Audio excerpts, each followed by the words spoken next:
Hi, it's Amy here again with another 10 Years, 10 Stories interview in celebration of 10 years of my business heart content, where I'm having a chat with people who have had an impact on me in my business over the 10 years that I've been running it. And I'm very excited today to have Stephanie Lee from Bliss Architecture joining me. Stephanie and I met each other at a local networking breakfast that we both attended and have been attending for a number of years now. Stephanie, you'll have to help me try and remember how many years, but that's where we met and we've since worked together. And I'm very excited that she has agreed to jump on and have a chat with me today. So welcome, Stephanie. Thanks, Amy. It's good to be here. So to start, I thought it would be really interesting for you to just give us a bit of the history of your business and how you got into architecture and how you got into your own business, Bliss Architecture. Look, I've always had a love for spaces and creating spaces and materials. And when I started Bliss Architecture, it grew out of my love for crafting spaces around people's lives. A while ago, someone said to me that in all the homes that they'd ever moved into, not one of them totally suited or functioned well. And this pretty much sums it up about where I love to make homes for my clients. It's around their lives and their tastes and their ways of being. And I'm also passionate about sustainability, and I use materials and construction methods that are good to have in your home, good for builders to work with, and good for the earth. Absolutely. And I know that about you because we worked together on your content and we built brand story strategy together. And I know how important the sustainability piece is to you, both for people and planet. And I think that that's one of the things that I love most about working with you in your business is that, yeah, this balance between people and planet and both of us needing to feel sustained for it to be. So, yeah, it's one of my favorite things about working with you. Now, we met at a local networking breakfast. Is that how you remember it too? Because we've known each Yes, other for a while now. yes, absolutely. And I think the first time I met you, you gave a talk about the importance of brand story. And yeah, your passion just shone through. Oh, thank you so much. It is one of my favorite things to talk about, as you know, because we talk about it on a very regular basis. And we're working on implementing brand story strategy into your business at the moment. That's right. That's right. Yeah. And a number of different avenues now. We're working on implementing a content plan and making sure that your voice and your tone and your personality shows up in every place that you communicate about your business so that you can attract the right type of client. Because, as in all businesses, and particularly in yours, attracting the right type of clients, the ones you love to work with, is important. That's right. Absolutely. What do you think's been your favorite part about working to build your brand story in your business? Look, it's all been quite joyful working with you, Amy. I think the favorite part has been growing confidence in marketing through, getting the solid foundations and the framework that you've helped me to set out. Yeah. Absolutely. And I think that that's a very common challenge that small and medium-sized businesses have is finding that confidence because like you're a specialist in your area, in architecture and design.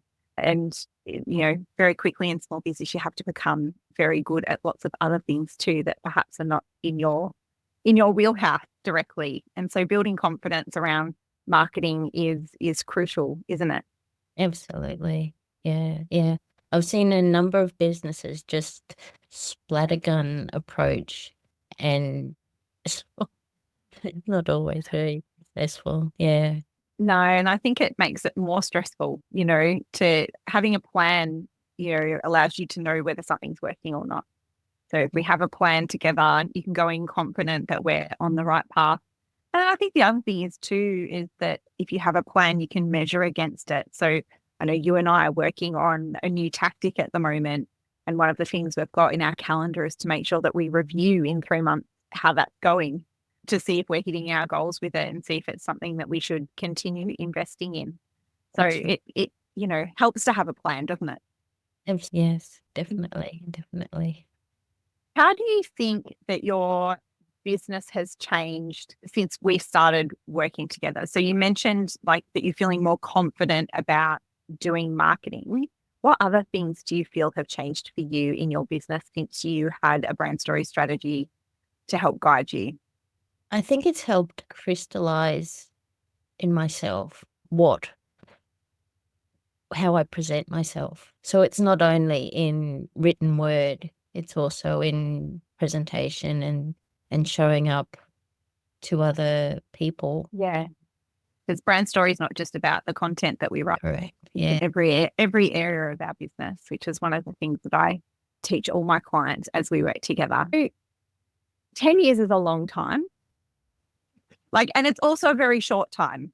As I've been reflecting back on my 10 years in business, I've been joking with a few people actually that it's a little bit like having a kid, that the days are long, but the years are short. And I feel like, our businesses are our babies as well. And so it can very much feel the same way, that the days can be really quite long, but the years go by so quickly. And I'm interested in understanding how your business and perhaps your industry has changed in the last 10 years. So thinking back to 10 years ago and where you were in your industry or business, and what has changed over the course of that 10 years that has stood out to you. Okay. Well, 10 years ago, I was working for other architectural companies. So I've stepped out and started up Bliss Architecture and learnt a lot about, as small business do, a lot about all sorts of things that you need to know. Do you think technology has had a big impact on the architecture industry? Because building and architecture are really very, very much linked.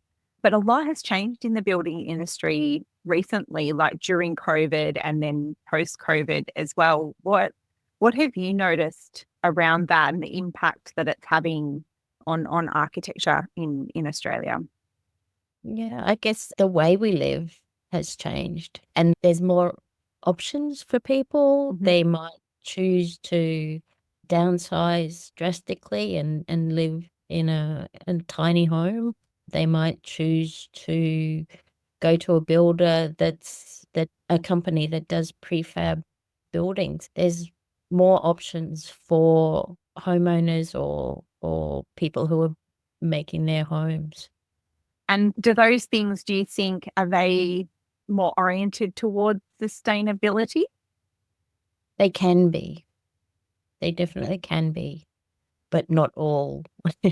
Not all But not things are always. sustainable. Yeah. Yeah, yeah. But there is definitely, are you seeing an increased demand in sustainability within, the architecture and design and building industries? There's definitely a pocket of people, because I know that one of the things that you focus on is passive house.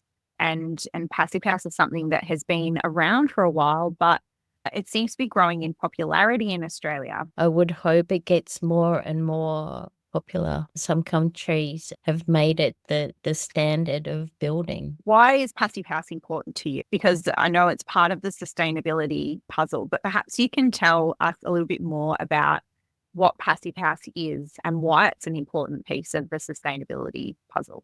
So passive house performance standards help us to make super energy efficient buildings. It's not, even though it's called passive house, it can be done for any types of buildings. And there's different levels of passive house standards. And the highest one is premium, which includes not only having a building that can be low in energy, it can actually make more energy than it uses. Yeah. So imagine that, all our buildings producing energy. I think that there's some great things about passive house that even if we're not going the whole way to a premium option, there are ways that we can be looking to incorporate passive house principles into even our renovations. Even if we're not building a whole new house from scratch, we can be considering how we can renovate in a way that is more in line with passive impact principles, can't we? Absolutely, yes. The way we have been building in the past is yeah, it's not very good when you wake up and you're cold in your house. As a person who feels the cold, I can attest to that. So, any way that we can keep our houses cool in summer and warm in winter is a great thing for in Australia, where we experience, quite a lot of extremes of weather. That's right. That's right. And unfortunately, temperatures are going to get more extreme. So, Yeah, absolutely. So thinking about your current business and where you're at, what do you think is a brand or marketing challenge or business challenge that you're facing into just at the moment? I think I would like to make sure all of my marketing is aligned. There are some areas that I have to go back to and rewrite or just bring into line with the marketing content strategy. Yeah, and it takes time. I think that's something that, in small and medium business, where technology has allowed us to do so much more and reach so many more people than we used to be able to as small businesses. So we can do, more with our budget. But at the same time, there's so many more moving parts in marketing than there used to be. You can't just do the old letterbox drop anymore. And it's about being very, very strategic about what you're doing and why you're doing it, and then making sure that you show up consistently, like you said, across all of your marketing channels, whatever they might be. And, having said you can't just do a letterbox drop anymore, that doesn't mean it's not still a very valid marketing tool to use in the right circumstances. I've definitely helped some clients do some letterbox drops over the last few years that have been very successful. That we've got so many more options from a technology point of view that it takes time. We're learning so many more things than we used to learn about sales and marketing. Going forward into the future, what are your predictions for the future of business? And I suppose I know that's a fairly open-ended question, but what I found interesting about asking this question is that everybody has got a different perspective on it, because we all come from a different place in our business, different sizes, different clients, different focuses. What do you think is going to change for business? Or what can you see changing for business in the next 10 years? Because, you network a lot. So when you're networking and you're talking about some of the challenges that businesses are facing, what do you think? I think businesses have, and this might not be totally new, but people, as we saw throughout, businesses have to be flexible and ready to look at new avenues or different ways to reach people. They also have to be unique because there is so much noise. There is so much noise. And I think being really clear on brand is a way to show up as unique. And I think to leverage your uniqueness, especially in the age of AI, where we're seeing lots of same content start to appear, being able to know who you are and what your business stands for and what makes you different will be super valuable. And that leads into a great question for you about why you chose to work with me and what you think makes me different to other marketing people that you perhaps worked with before. You made it quite clear your passion with brand story and its importance. And I saw the big picture through your words. There are quite a few marketing professionals. And as a small business person coming into being, it was quite difficult to navigate through all of the tasks that marketing people do. Yeah. So it was quite clear where you're coming from, what you're passionate about, how you can help me. Yeah. So it's been a lovely journey, Amy. Oh, thank you so much. I have loved working with you. I think the way you approach architecture is just so special in creating homes for people where they can feel in harmony and that their house flows in the way that it should, to create a life that is more joyful and more sustainable, both for them and for the planet, and being more in the space and environment in which they're choosing to live, so that they can, be more content within their home and find that flow. That has been something that I've loved working with you to develop, because you in turn are just so passionate about that and building homes that are in sync with people. And I love that. I think everybody wants a home that that works like that. I certainly know that I do. So I just want to say thank you so much for joining me for a chat and for being on this journey with me in business. I have a lot of fun with you, and I'm really looking forward to the goals we're going to keep together over the year. Thanks, Amy. It's been such a pleasure. Awesome. Thank you.